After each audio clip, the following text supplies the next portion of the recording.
안녕하세요. 카가이 주진환입니다. 오늘은 댐퍼에 대해서 준비를 해봤는데요.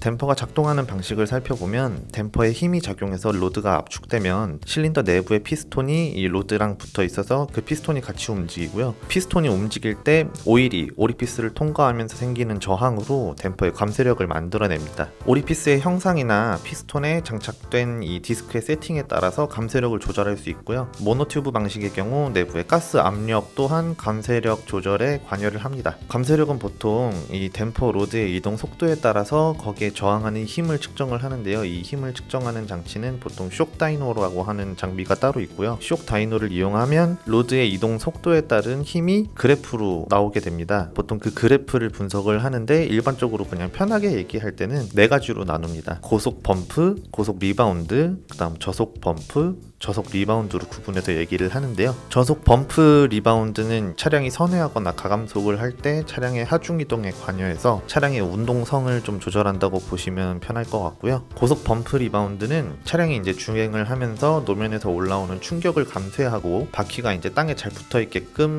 도와줘서 접지력을 확보하고 승차감을 조절한다고 생각을 하시면 되겠습니다. 이 댐퍼의 세팅이 특히 저속 범프 리바운드 같은 경우에는 차의 운동성에 좀 큰 부분을 차지를 하고 있는데요. 제 경험을 말씀을 드리면 제가 2011년도 슈퍼레이스를 출전을 할 때 제가 원래 주행을 하던 차량의 규정된 무게가 950kg였는데 그때 제가 잠깐 차를 바꾸고 그 다음에 뭐 전 경기에 핸디웨이트까지 다 해가지고 100kg가 넘는 핸디웨이트를 한번 실어본 적이 있어요. 그때 이제 서스펜션은 950kg에 맞춰가지고 세팅이 되어 있는 상태였고 차 무게는 그 950kg를 훨씬 넘는 100kg 이상 넘는 무게를 가지고 있었기 때문에 차 무게와 서스펜션의 세팅이 잘 맞지 않는 상태였다고 할 수 있죠. 그때 이제 어떤 문제가 발생을 하냐면 서스펜션의 범프 리바운드 타이밍이 이제 어긋나게 됩니다. 제가 이제 브레이크를 밟아서 차의 앞쪽으로 하중을 넘겨놓은 상태에서 제가 악셀을 밟기 전까지는 전륜에 가해진 하중이 계속 남아 있어야 하는데 제가 악셀을 밟기 전에 이 리바운드 타이밍이 어긋나면서 전륜에 제가 실어놨던 하중이 모두 뒤로 빠지면서 언더스티어가 자꾸 발생이 되더라고요. 그래서 그것은 다시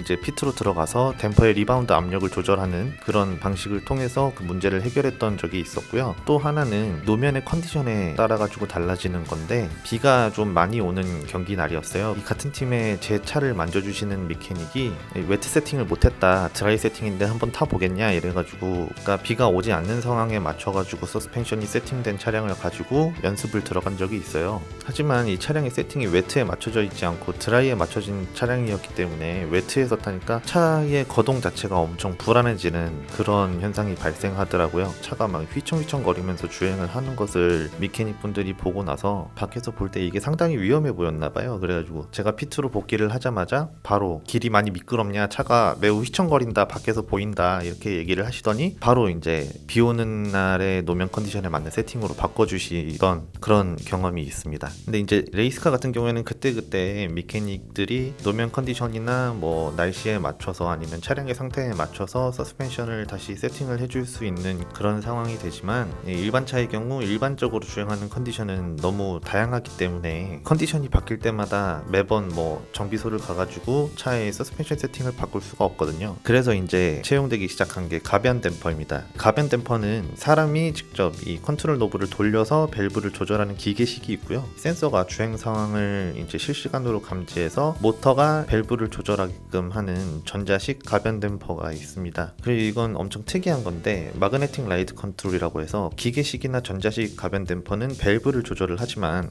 이 마그네틱 라이드 컨트롤 같은 경우에는 밸브를 조절하지 않고 댐퍼 안에 들어가 있는 오일에 자성체를 가진 고분자 액체가 들어가 있습니다. 그리고 댐퍼에 붙어 있는 전자석을 이용해서 고분자 액체의 점도를 조절을 합니다. 그래서 이 점도를 조절을 하는 것으로 댐퍼의 압력을 변화를 시키는데요. 밸브를 움직이는 기계식이나 전자식 가변 댐퍼에 비해서 감쇄력 변화가 아주 빠르고 실시간으로 계속 조절을 할 수 있기 때문에 승차감과 이런 운동성 확보에서 아주 뛰어난 그런 댐퍼라고 할 수 있습니다. 오늘은 이렇게 댐퍼에 대해서 한번 간단하게 알아봤고요. 다음에는 더 알찬 내용들을 제가 경험한 것들과 재밌게 섞어서 다시 전달해 드릴 수 있도록 하겠습니다. 지금까지 카가이의 주진환이었습니다. 감사합니다.